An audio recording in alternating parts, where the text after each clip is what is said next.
Hello everyone, welcome back to my YouTube channel. I hope you will be doing extremely well on your life. In today's video lecture again I will be talking about and discussing an advanced structure with you all.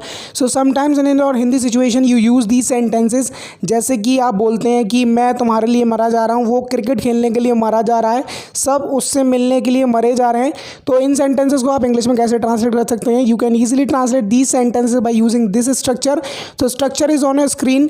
There are two structure. तो मैं आपको समझा देता हूँ आपको कैसे use करना है. तो पहला स्ट्रक्चर है subject plus helping verb plus dying to plus verb with first form plus object. अगर आप किसी चीज़ को करने के लिए मरे जा रहे हैं तो यहाँ पर आपको डाइंग टू का यूज़ करना पड़ेगा. अगर आप किसी चीज़ के लिए मरे जा रहे हैं, कोई भी नाउन है, तो आपको यूज़ करना पड़ेगा डाइंग फॉर का. और हेल्पिंग वर्ब की बात करें तो इधर हेल्पिंग वर्ब आएगी इज एम आर या फिर was were. Is am are present के लिए और वॉज वर पास्ट के लिए. तो एग्जाम्पल के थ्रू मैं आपको समझाने की कोशिश करता हूँ, आप इजीली समझ जाएंगे कि मैं क्या कहना चाह रहा हूँ.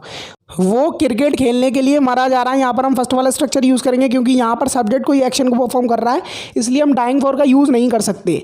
तो इसकी इंग्लिश होगी सब्जेक्ट. सब्जेक्ट है हमारा ही, लड़का है तो ही आएगा, लड़की है तो शी आएगा. उसके बाद हेल्पिंग वर्ब ही के साथ आएगी इज. सिंगुलर सब्जेक्ट के साथ इसका यूज़ करेंगे, प्लूरल के साथ आर का, और आई के साथ तो एम का होता ही है.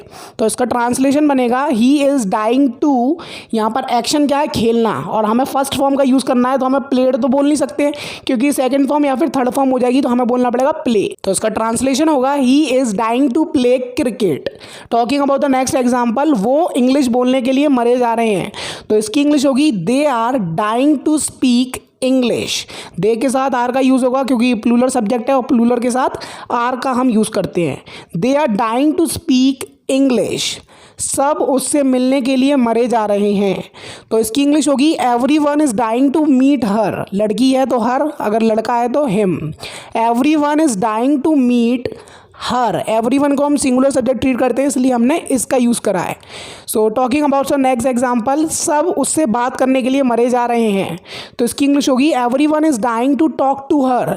Every one is dying to talk to her. Talk के साथ हमेशा टू का यूज़ करिए, उसके बाद ऑब्जेक्टिव केस का यूज़ करिए. अगर आप बोलेंगे टॉक हर तो ये बिल्कुल इनकरेक्ट हो जाएगा, तो इस चीज़ का ध्यान रखिए.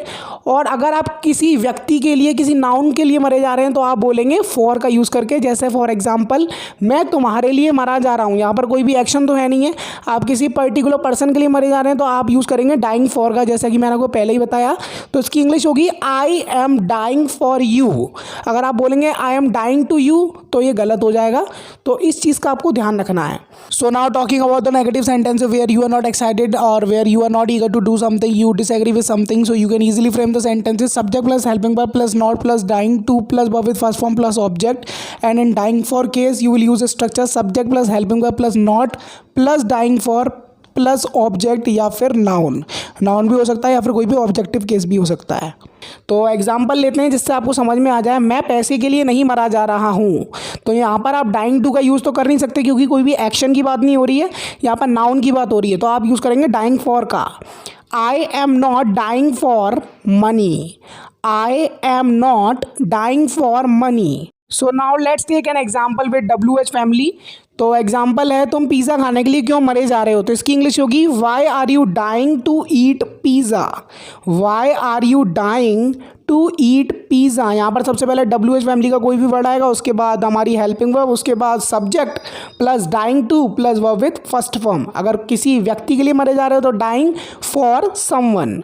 तो अगर आपको बोलना हो तुम उसके लिए क्यों मरे जा रहे हो, तो इसकी इंग्लिश होगी why are you dying for her. Why are you dying for her. तो उम्मीद करता हूँ आपको ये स्ट्रक्चर बहुत अच्छी तरीके से समझ में आ गया होगा, कहाँ पर आपको डाइंग टू का यूज़ करना है, कहाँ पर डाइंग फॉर का. So if you found this video helpful, like this video and you can definitely subscribe to my channel for these type of videos. So meet in next video. Till then, bye bye.